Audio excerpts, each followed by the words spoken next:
Scrappy Peeps, Suzanna here today, and I am sharing with you this Christmas layout. It is mostly composed of digital and manual cut files. Unfortunately, as I did what I've got down there on the left already done, I had not hit record. So basically what I did was in the yellow paper, I cut out, that's not true, in that background paper, so that you see in the center there, that is from Hey Santa from Crate Paper. I cut out a circle, and then I arranged this digital cut file, which is what is cut in white, around it. And then I used various pieces of green cardstock and this Tim Holtz die set, and I cut out different pieces of Christmas greenery, and what I'm putting together now are the holly pieces because I wanted to add a splash of red to that. Sorry, this lighting isn't great and you didn't see what the completed holly that I was just showing you. I have rearranged my room. I now have a craft nook, or room really, and I no longer have the natural light of my window because my desk is now kind of more in the middle of the room, and so I am trying to play with lighting and lights, and I promise you it will get better. I still don't have natural light, but I do now have lights on my desk. It feels very official, but I don't like those big umbrella lights that a lot of people are using. So that ends up being the frame for that photo. That photo is the four of us and the two kittens after decorating the tree.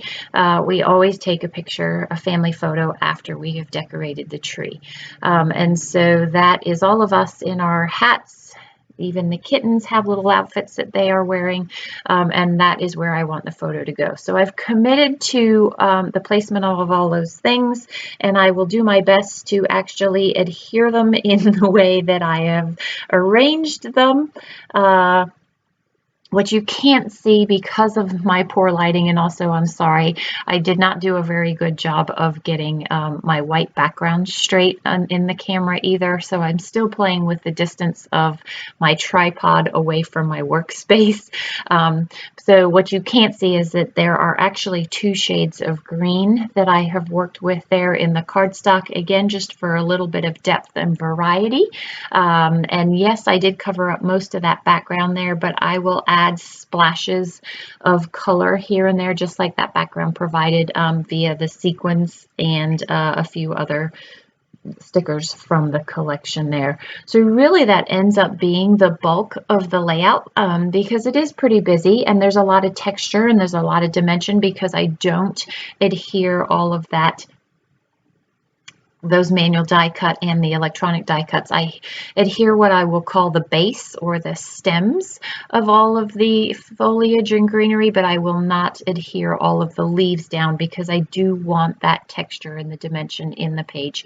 And I know it'll get flattened once I put it into an album, but until then it's got some nice texture and dimension to it. Let's see, so I'm using liquid adhesive to get that all down. Again, because it's got a fine tip on it, it just makes it easier to get that liquid adhesive there.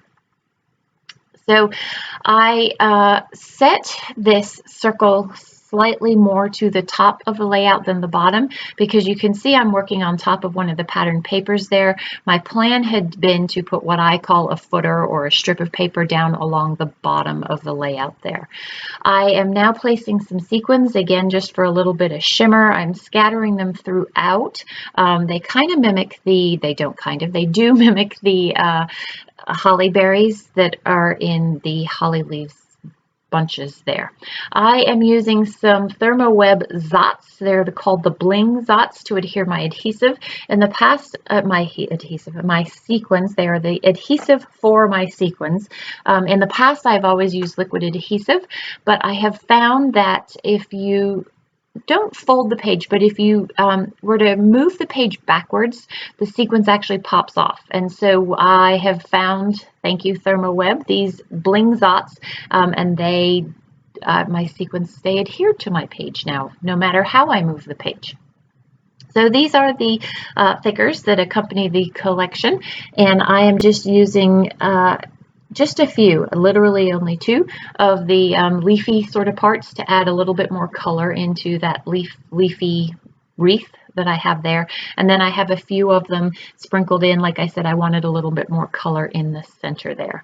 So then I have the stickers, and I just wanted to decorate the wreath a little bit more.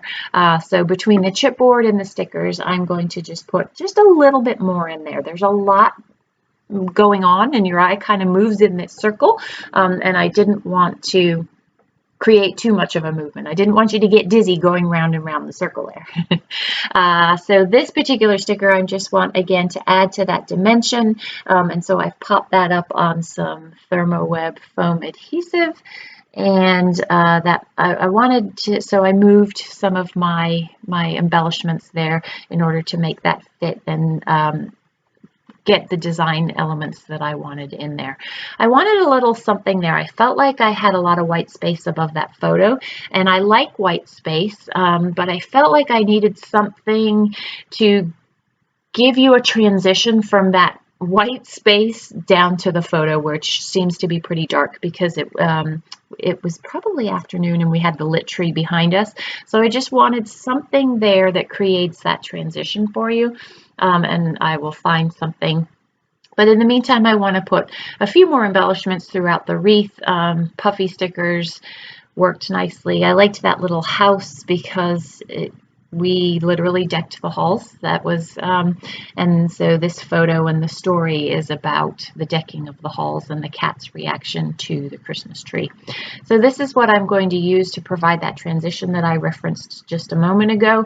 And I like the way that it has the black in it that goes with my son's sweater, as well as the shadow of my daughter over there in that left-hand corner there. So I will stamp the date on there with a Christmas stamp, so it says Merry and Bright to the left of that, and I will do that off camera. So this is where I'm trying to fill in that border there, because you can see that kind of empty space, and I decide what is going to work for me better is by using some thickers and putting in the title, and then I know I'm going to journal to the right-hand side of that to create the balance on the right and the left hand side of the page. This is the first time I'm really going to put thickers down in quite some time and not reposition them. You will be amazed at that talent. You do see I have my ruler there just in case, so that if I need to move things I can, but it actually ends up working out well, and then I've got that balance. So that is it. Quick and simple, easy page. The close-ups are coming. Enjoy them. I hope you are enjoying your month of December and COVID hasn't ruined too much for you. If you have any questions, don't hesitate to leave them in the box down below. Thanks for stopping in today. Come back again soon. Take care.